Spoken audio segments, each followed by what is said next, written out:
Hi Chintu. Hi మాయా. ఇప్పుడు మనం ఒక వీడియో చేద్దాం. ఏంటంటే ఏ కోడికి ఎదురు రంగు ఏది కట్టుకోవాలి, ఏ రంగుని ఏ కోడి అంటాం, ఏ టైంలో వేసుకోవాలి అనేది ఒక వీడియో చేద్దాం. ఓకే. నాకు డౌట్ చింటూ, ఏంటంటే ఇప్పుడు రోజుకి 5 జాములు ఉంటాయంట, నిజమేనా? రోజుకి 5 జాములు ఉంటాయి మాయా. దాని గురించి మనం నెక్స్ట్ వీడియోలో బ్రీఫ్ గా ఎక్స్ప్లెయిన్ చేద్దాం మొత్తం. ఓకే, ఇప్పుడు ప్రెసెంట్ అయితే కోడి ఏంటి, ఇప్పుడు ఏ కోడి ఏంటి, అది ఏ రంగులో దాన్ని పందెం కట్టుకోవాలన్న దాని గురించి ఈ వీడియోలో చెప్పుకుందాం మనం. ఓకే, ఇప్పుడు స్క్రీన్ మీద కనిపించే రంగు ఏంటి చింటూ? ఇప్పుడు స్క్రీన్ మీద కనిపించే రంగు కాకినేలు మాయా. దాన్ని కాకినేల పందెంలో, కాకిడాగల పందెంలో కట్టుకోవచ్చు. ఓకే. సో దానికి లోపల కానీ రెక్కల్లో కానీ ఎక్కడ తెలుపు అనేది ఉండదు, మొత్తం నలిపే ఉంటుంది. సో దాన్ని కాకినేల పందెంలో కట్టుకుంటాం. ఇప్పుడు కాకినేల అనేసరికి బాడీ లోపల కానీ ఏక లోపల కానీ మెల్లల్లో కానీ తోకలో కానీ మొత్తం నీట్ గా నలుపు ఉంటుంది, ఎక్కడ తెలుపు అనేది ఉండదు. ఓకే. చక్కగా మొత్తం నలుపు ఉంటుంది, అందుకని దాన్ని కాకినేవలు అంటాం. దాన్ని కాకిడాగ పందెంలో కూడా కట్టుకోవచ్చు, కాకిడాగల మీద తప్పించి కాకిడాగ పందెంలో కూడా కట్టుకోవచ్చు. ఓకే చింటూ. చింటూ, ఇప్పుడు ఇదైతే అబ్రాస్ చింటూ. నేను అబ్జర్వ్ చేసింది ఏంటంటే మెడ కింద నలుపు ఉంది, తాక్ కింద నలుపు ఉంది, మొత్తం బాడీ అంతా నలిపే ఉంది. ఇంక ఇప్పుడు ఇందులో 2 అబ్రాసులు ఉంటాయి కదా? ఉంటాయి మాయా, దీంట్లో 2 అబ్రాసులు ఉంటాయి. పాల అబ్రాస్ ఒకటి ఉంటుంది, ఇదొకటి ఉంటుంది. సరే, పాల అబ్రాస్ గురించి తర్వాత పెడదాము. ఇప్పుడు ఈ అబ్రాస్ గురించి దీంట్లో నలుపు ఉంటుంది అంటున్నావు, నలుపు ఉంటుంది కాబట్టి దీన్ని కాకిడాయ పందెంలో, కాకినాడ పందెంలో కట్టుకుంటాం మనం. దీన్ని కాకిడాయ పందెంలో, కాకినాడ పందెంలో కట్టుకుంటాం లోపల నలుపు ఉంటే. ఓకే. ఇప్పుడు చీకటి వెన్నెల ఏంటి అంటే అవి కూడా ఉంటాయి, 2 రకాలు ఉంటాయి. చీకటి పందెం అని ఉంటుంది, వెన్నెల పందెం అని ఉంటుంది. అమావాస్య పౌర్ణమి దాటిన తర్వాత నుంచి వెన్నెల పందెం, పౌర్ణమి ముందు చీకటి పందెం అని అలా 2 ఉంటాయి. ఓకే చింటూ. ఓకే మాయా. చింటూ, ఇదైతే పచ్చకాకిలాగా కనిపిస్తుంది నాకు. అవును మాయా, ఇది ఇప్పుడు 2 రకాలు కదా, ఒకటి కోడి పచ్చకాకి, ఇంకోటి గట్టి పచ్చకాకి. ఇప్పుడు ఇది కోడి పచ్చకాకి ఎప్పుడు వేసుకోవచ్చు? ఇది కోడి పచ్చకాకి మాయా. దీనికి రెక్కలు, చిట్టి రెక్కలు, లోపల తెలుపు, మెల్ల. చిట్రెక్కలు అంటే చిన్న రెక్కలు. చిట్రెక్కలు అంటే రెక్క ఈకలు ఇలా తెరిచినప్పుడు తెల్ల ఈకలు వస్తాయి అనమాట రెక్క. చిట్రెక్క అంటే లోపల తెలుపు ఉంటది, రెక్క ఈకలకి తెలుపు ఉంటది. సో దాన్ని చిట్రెక్కలు అంటాం. చిట్రెక్కలు ఉండడం కానీ లోపల తెలుపు, మెల్ల కింద తెలుపు ఉంటది. దీన్ని కోడి పచ్చకాకి అంటాం. దీన్ని కోడి పింగళా పందెంలో ఎక్కువ కడతారు. కోడి పింగళా పందెంలో ఒక కోడికాకి మీద తప్పించి, కోడి చొప్పు ఉన్న దాని మీద తప్పించి మిగతా దేని మీద కట్టుకోవచ్చు. కొన్నిసార్లు కోడికాకి మీద తప్పించి కోడి చొప్పు ఉన్న దాని మీద, కోడి డాగల మీద కానీ, కోడి నెల మీద, అలాంటి వాటి మీద కూడా కొట్టే అవకాశాలు ఎక్కువ ఉన్నాయి. ఓకే. మన దొడ్లో బాగా అడుగుతున్నారు చింటూ ఇది ఈ రంగు అయితే. ఇది కొంచెం అంటే ఎక్కువ ఏంటంటే అందరూ లైక్ చేస్తారనమాట దీన్ని, కోడి పచ్చకాకి అనేసరికి. దీన్ని మాక్సిమం కోడి పింగళ టైంలో అన్నిటి మీద కట్టుకోవచ్చు అనమాట, అందుకని కొంచెం దీన్ని జనాలు ఎక్కువ లైక్ చేస్తారు. చింటూ, ఇది సీతవ చింటూ. అసలు వాటం కూడా చాలా బాగుంది, చూడటానికి మొహం కూడా చక్కగా చిన్నగా, వయసు కూడా తక్కువే చింటూ, 10 నెలలు ఉంటుంది. ఇది ఎప్పుడు వేసుకోవచ్చు అంటావు పందెం? దీనికి పందెం వేసుకోవాలంటే మనకి 1.5-2 సంవత్సరాలు రావాలి మా కోడి పిల్లకి. ఓకే. కొంచెం అలా కోడి పందెం ముదిరే కొద్దీ ఒళ్ళు గట్టి పడుతుంది, ఫైటింగ్ స్టైల్ అంతా మారుతుంది, ఒళ్ళు గట్టి పడుతుంది, కోడిపిల్ల ఒక స్టాండర్డ్ పొజిషన్కి వస్తుంది. సో అప్పుడు మనకి బాగుంటుంది అనమాట పందెం వేసుకోవడానికి. ఒక గట్టిగా దెబ్బ తగిలినా నించోగలుగుతుంది. ఇప్పుడు ఏంటంటే ఒక సురక తగలగానే కొంచెం బాగా మంట పెట్టడం కానీ, పారిపోవడం లాంటివి చేస్తుంటాయి అవి. ఎప్పుడు వేసుకోవచ్చు అంటావు పందెం? ఏ రంగు, ఎదురు రంగు ఏదైతే వేసుకోవాలి? ఇది కోడి పింగళా పందెంలో కట్టుకోవచ్చు మాయా. మెల్ల మీద కానీ రెక్కలో కొంచెం పసుపు బరక కనిపిస్తుంది కదా, లైట్ గా ఎల్లోయిష్ గా. సో దాన్ని కోడి పింగళా పందెంలో కట్టుకుంటాం. కోడి పింగళా పందెంలో ఎలా కట్టుతాం అంటే ఇందాక మనం చూపించాం కదా కోడి పచ్చకాయని, ఆ కోడి పచ్చకాకి మీద, కోడి కాకిల మీద తప్పించి, ఆ కోడి చొప్పు ఉన్న దాని మీద తప్పించి మిగతా వాటి మీద కట్టుకోవచ్చు కోడి పింగళా పందెంలో దీన్ని. చింటూ, ఇది పచ్చకాకి చింటూ, ఇది మనం బ్రీడింగ్ వాడతాం. సో దీని గురించి చెప్పు, ఇది ఎప్పుడు వేసుకోవాలంటో, ఎదురు రంగు లోపల ఎలా ఉంటుంది, మెడ కింద ఎలా ఉంటుంది, తోక పైన ఎలా ఉంటుంది? దీన్ని కాకినేల పందెంలో కడతాం మాయా ఎక్కువ. దీనికి లోపల కానీ రెక్క కింద కానీ మొత్తం నలుపు ఉంటుంది, తెలుపు అనేది ఎక్కడ కనపడదు. తెలుపు ఉంటే కోడి పచ్చకాకి అవుతుంది. ఇందాక చెప్పాం కదా, అది కోడి పచ్చకాకి. ఇది నలుపు ఉంటుంది, కాకినేల పందెంలో కడతాం. సో దీన్ని కాకినేల పందెంలో కట్టవచ్చు. కాకిడాగ మీద తప్పించి కాకిడాగ మీద కట్టకూడదు, దీన్ని కాకినేల పందెంలో కట్టవచ్చు. దీన్ని కోడి చాలా బాగుంటుంది, ఇది చాలా స్పీడ్ కోడి కనపడుతుంది కొంచెం అందంగా. చింటూ ఎర్రనెమలి చింటూ.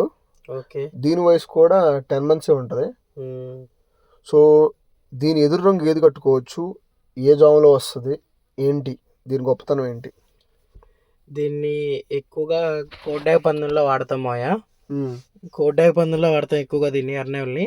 అంటే కోడ్డాక్ ఎదురు కట్టకూడదు, కోడ్డాకి ఎదురు కట్టకూడదు, కానీ కోడ్డాక తప్పించి కోడ్డాక పందుల్లో కట్టుకుంటారు దీన్ని ఎక్కువగా.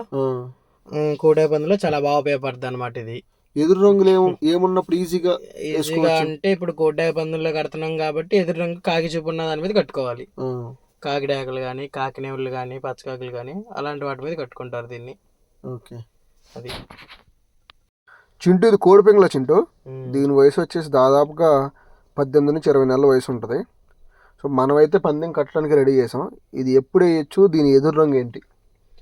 దీన్ని కోడిపెంగల అంటామా. దీన్ని ఎక్కువ కోడిపెంగల పందుల్లోనే వాడతాం. కోడిపెంగల పందుల్లో కోడి కాకులు కోడి పచ్చకాకులు అవి ఉంటాయి కదా, ఆ రెండు తప్పించి కట్టుకోవచ్చు అనమాట. ఓకే, మిగిలిన ఏ రంగు మీద ఏ రంగు మీదైనా కట్టుకోవచ్చు, మిగిలిన ఏ రంగు మీదైనా కట్టుకోవచ్చు అనమాట. కోడి కాకులు కోడి పచ్చకాకుల మీద తప్పించి మిగిలిన ఏ రంగుల మీద కట్టుకోవచ్చు. ఒక్కొక్కసారి వాటిని కూడా చంపే అవకాశం ఉంది. చింటూ ఇది రసంగి చింటూ. ఓకే మాయా, ఎప్పుడు వేద్దాం ఏంటి దీని వ్యవహారం? రసంగిలో 2 రకాలు ఉంటాయి, కోడి రసంగులు కూడా ఉంటాయి. వాటికి తేడా ఏంటి? వాటికి తేడా ఏంటంటే వాటికి చిట్రెక్కలు. ఇది గట్టి రసంగి కదా? ఇది గట్టి రసంగి, కొంచెం ఇది బ్లాకిష్ గా ఉంటది. కోడి రసంగి ఏమో కొంచెం రెడ్డిష్ గా ఉంటది అనమాట, ఆరెంజ్ టైప్ రెడ్ ఉంటది. నువ్వు చెప్పేది మెడ కింద.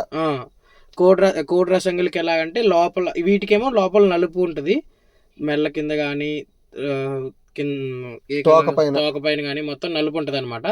వాటికి ఏంటంటే రెడ్ కలర్ లో కానీ కొంచెం వైట్ కలర్ లో కానీ ఉంటది. చిట్రెక్కలు కూడా ఉంటాయి అనమాట కోడి రసంగులకి. వీటినేమో ఇప్పుడు మనకు కనిపించే మన ముందున్న దాన్ని ఏమంటాం, దీన్నేమో కాకినేవుల పందెంలో కానీ కాకిడాక పందెంలో కానీ కట్టుకోవచ్చు. ఆ రెండింటి మీద తప్పించి కాకినేవుల పందెంలో కానీ కాకిడాక మీద కానీ కట్టుకోవచ్చు. కోడి రసంగి అన్న దాన్నేమో కోడి చూపు ఉన్నప్పుడు కట్టుకుంటారు అనమాట. కోడి చూపు ఉన్నప్పుడు కోడి రసంగిని కట్టుకోవచ్చు. కాకినేవుల పందెంలో కానీ కాకిడాక పందెంలో కానీ దీన్ని కట్టుకుంటాం. చింటూ ఈ కెక్కిరాయ పందెం ఎప్పుడు వేసుకుంటాం? ఈ కెక్కిరాయలు ఎన్ని రకాలు ఉంటాయి? ఇప్పుడు మనకు కనిపించేది ఏ రకం? కెక్కిరాయలు అనేవి అనేక రకాలు ఉంటాయి. సో ఇప్పుడు మనకు కనిపించేది ఏంటంటే ఎర్ర కెక్కిర. ఓకే, సో మీరు చూస్తుంటే మీకు కనపడుతుండొచ్చు, ఎక్కువగా తెలుపు ఉంది దానికి. ఎర్ర కెక్కిర అనే దాన్ని ఎక్కువగా కోడి పెంగళ పందెంలో కోడ్డాక పందెంలో కట్టుకుంటాం. ఓకే, సో మాక్సిమం ఇది కోడి చూపు నడిచేటప్పుడు, ఇది ఏ పందెం అయినా కానీ కోడి చూపు నడిచేటప్పుడు ఎక్కువగా ఉపయోగపడుతుంది అనమాట మనకి ఇది. ఓకే, కోడి చూపు నడిచేటప్పుడు గట్టి రంగుల మీద పెట్టి వేసుకోవచ్చు, మనం గట్టి రంగుల మీద పందెం కట్టుకోవచ్చు అనమాట. సో ఇది కోడి చూపు ఉన్నప్పుడు బాగా ఉపయోగపడుతుంది. కెక్కిరాయల్లో చాలా రకాలు ఉన్నాయి, అంటే ఎలా ఇప్పుడు గాజు కెక్కిరాయలు కానీ నల్ల కెక్కిరాయలు ఉన్నాయి, తెల్ల కెక్కిరాయలు ఉన్నాయి. ఓకే, సో ఇది ఇప్పుడు కనిపించేది ఎర్ర కెక్కిరాయ అనమాట. సో దీన్ని కోడి చూపు ఉన్నప్పుడు ఎక్కువగా వాడతాం. చింటూ ఇదైతే కోడికాకి చింటూ. కోడికాకి పచ్చకాకి తేడా ఏంటి? కోడికాకి పచ్చకాకి తేడా ఏంటంటే దీనికి కొంచెం రెడ్ కానీ ఆ బ్లాక్ కానీ థిక్ గా ఉంటది అనమాట. ఓకే, పచ్చకాక్ అనేది ఇది కొంచెం ఆరెంజ్ గా రెడ్డిష్ టైప్ లో కనపడుతుంది. ఇది కొంచెం థిక్ గా బ్లాక్ గా ఉంటది అనమాట. రెడ్ కలర్ కూడా థిక్ గా ఉంటది అనమాట. ఓకే, చిక్కగా ఉంటది అంట. చిక్కగా కాదు, థిక్, అది కొంచెం కలర్ థిక్ గా ఉంటది అనమాట, బ్రైట్ గా ఉంటది, బ్లాకిష్ రెడ్ ఉంటది అనమాట దీనికి. ఓకే, తర్వాత ఈ కోడికాక్ అనేది 2-3 విధాలుగా ఉపయోగపడుతుంది మనకి. సో ఎక్కువ కోడి పెంగళ పందెంలో బాగా ఉపయోగపడుతుంది. తర్వాత కాకినేవుల పందెంలో కట్టుకుంటాం, కాకిడాక పందెంలో కూడా కట్టుకుంటాం. కాకపోతే ఎక్కువగా కోడి పెంగళ పందెంలో చాలా బాగా ఉపయోగపడుతుంది అనమాట. కోడి పెంగళ పందెంలో మాక్సిమం ఇదే కింగ్. ఓకే, మొత్తానికి. ఓకే చింటూ. ఓకే చింటూ ఇదైతే కాకిడాగా ఎప్పుడు పందెం వేయాలంటావు? దీని ఎదురు ఏ రంగులు ఉంటాయి? ఇది గెలిచే అవకాశాలు ఉంటాయి. ఎదురు ఏ రంగులు ఉంటే ఇది గెలిచే అవకాశం ఉంటుంది. దీన్ని ఎక్కువగా కాకిడాక పందెంలో కడతాం, కాకినేవుల పందెంలో కూడా కట్టుకోవచ్చు దీన్ని. ఓకే, కాకినేవుల పందెంలో ఒక కాకినేవుల మీద తప్పించి మిగతా వాటి మీద కట్టుకోవచ్చు, కాకిడాక పందెంలో కూడా కట్టుకోవచ్చు. సో దీనికి ఎదురు గట్టి పచ్చకాకి పడ్డప్పుడు దీనికి పందెం వచ్చే అవకాశాలు ఎక్కువగా ఉంటాయి అన్నమాట. చింటూ ఇది కోడ్డాక్ కదా? అవును మాయా. ఎప్పుడు కట్టుకోవాలంటావు? ఎదురు రంగు ఏదంటావు? దీన్ని ఎక్కువగా కోడ్డాక పందెంలో కట్టుకుంటాం. కోడ్డాక పందెంలో కోడి చూపు ఉన్నప్పుడు కట్టుకుంటాం. సో దీన్ని ఎక్కువ గట్టి రంగుల మీద, అంటే గట్టి రంగులు అంటే ఇప్పుడు కాకిడాకల మీద కాకినేల మీద అలాంటి వాటి మీద కట్టుకుంటే పందెం వచ్చే అవకాశాలు ఎక్కువ ఉంటాయి. సో మనం ఇలాగే మరిన్ని వీడియోస్ కావాలంటే మీరు మా ఛానల్ని లైక్ చేసి షేర్ చేసి సబ్స్క్రైబ్ చేసి మీ ఫ్రెండ్స్ అందరికీ అయితే ఫార్వర్డ్ చేయండి. గంట సింబల్ మర్చిపోకండి. మీ అందరికీ మా వీడియోలు నచ్చితే ఖచ్చితంగా లైక్ అయితే కొట్టండి. Bye friends, thanks for watching. Bye. గంట మర్చిపోక గురు. గంటను మర్చిపోకండి. Bye friends.